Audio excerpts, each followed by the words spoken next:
La filosofía helenística y romana es muy relevante en el mundo de hoy porque nos es útil. Esto no es una casualidad. Las épocas helenística y romana tienen muchas características comunes con el mundo actual. Por primera vez, el mundo se hace grande muy deprisa. Entran en contacto diferentes pueblos, diferentes culturas. Hay una actividad económica y una estructura estatal que permite cubrir las necesidades básicas de los ciudadanos y también les permite tener expectativas de movilidad social hacia arriba y también hacia abajo. Todo esto produce entonces, como ahora, que el individuo pueda sentirse muy pequeño en ese mundo tan grande que se mueve demasiado deprisa y puede generar ansiedad. Las escuelas filosóficas helenísticas se dan cuenta de esta realidad. Ahora la filosofía deja de interesarse por qué es el bien y cómo es el comportamiento correcto en términos absolutos. No, ahora lo que se busca es poder eliminar la ansiedad de la existencia. En este vídeo vamos a ver cómo buscaron hacer esto Epicuro y sus discípulos.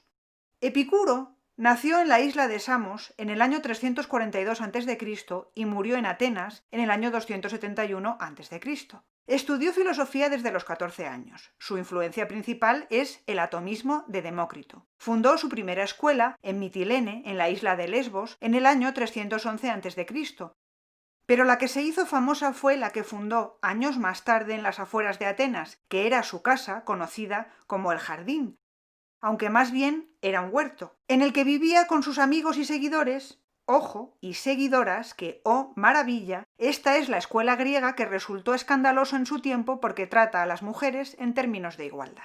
El principal problema para estudiar su filosofía ha sido siempre que su obra se ha perdido casi en su totalidad. Quedan algunas cartas y las obras de aquellos que le citan y explican su pensamiento, en particular el epicúreo romano Lucrecio. Solo recientemente el desarrollo de nuevas tecnologías ha permitido reconstruir algún texto más de la gran colección que se conservaba en la ciudad de Herculano y que quedó sepultada por las cenizas en la erupción del Vesubio el 24 de agosto del año 79, pero su principal obra, sobre la naturaleza, no ha podido ser recuperada por el momento. La idea de Epicuro que se ha hecho famosa es la de que en la vida hay que buscar la hedoné, que se traduce en español como placer, lo cual resulta terriblemente engañoso. Epicuro, el hedonista, parecería una especie de aristócrata desaforado dedicado a todos los placeres carnales, orgías, bacanales, de todo. Y el epicureísmo no es eso, para nada. El propio Epicuro era muy frugal y su dieta estaba basada en el pan. Se trata de buscar la felicidad, pero además de forma constante y duradera, y eso no se alcanza cometiendo excesos, sino a través de un equilibrio personal, de elecciones individuales que te puedan llevar al estado de ataraxia o tranquilidad,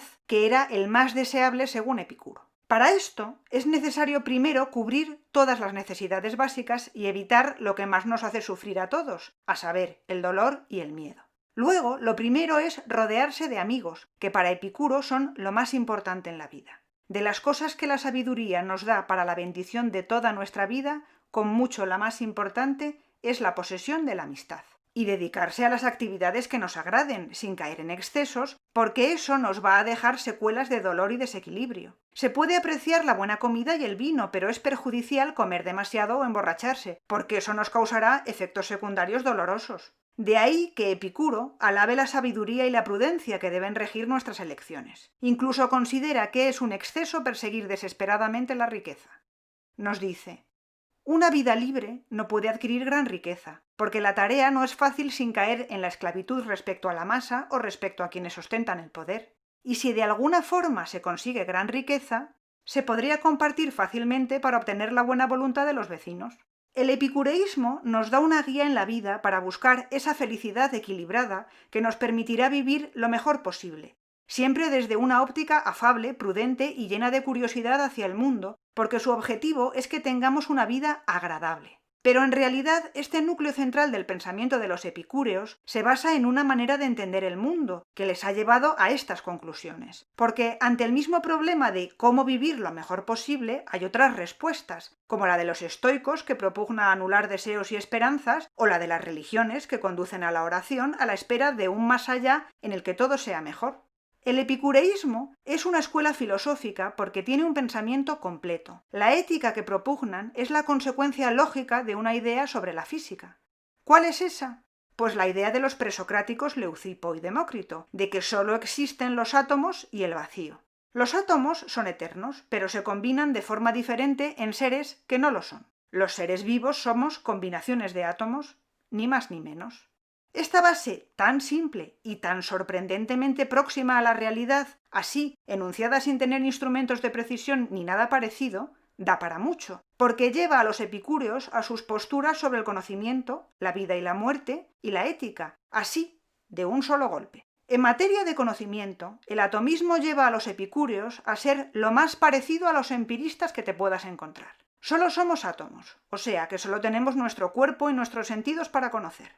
Nada de tonterías con verdad necesaria, porque el conocimiento se basa solo en la experiencia percibida por los sentidos y la verdad es probable. Esto no les lleva a desconfiar del conocimiento, al revés, quieren fijarse en todo y no caer en tradiciones sin base. A este respecto Epicuro dice: debemos dedicarnos a presentar sentimientos y percepciones, ya sean aquellos de la humanidad en general o los del individuo en particular, y también estudiar todas las evidencias a nuestro alcance, tal y como se presenten por cada uno de los principios de la verdad.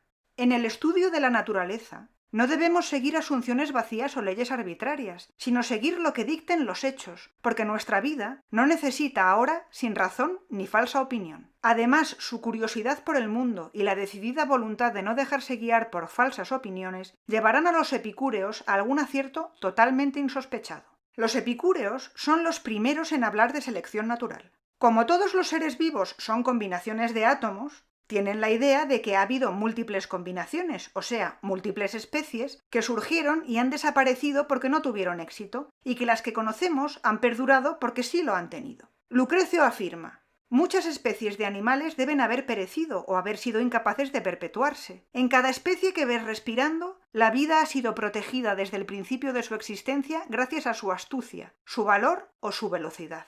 De hecho, Erasmus Darwin, el abuelo de Charles Darwin, estudió a los epicúreos y escribió un poema en su honor, algo que debió inspirar a su nieto y que no escapó a los críticos de la teoría de éste, que le acusaban de haberse hecho eco de las ocurrencias sin base de Epicuro y los suyos. Pero el atomismo y el empirismo de Epicuro tienen una consecuencia de mayor calado, que es su concepto sobre la muerte. Como somos una combinación de átomos, esta combinación desaparece al morir. Cuando existimos, la muerte no está aún presente, y cuando llega la muerte, entonces no existimos. Por tanto, no hay más allá, pero ni para bien ni para mal. No hay infierno, ni castigo, ni dolor. No hay nada. Esto sirve de base para evitar el miedo. Para vivir lo mejor posible hay que evitar el dolor y el miedo. Según Epicuro, las tres causas principales del miedo son el miedo al destino, al ¿qué será de nosotros? Epicuro recomienda no adelantar acontecimientos, vivir el presente. El miedo a los dioses. Epicuro nos dice que si los dioses existen, no les importamos. El miedo a la muerte. Epicuro responde: la muerte solo es la ausencia de vida, no hay que temerla.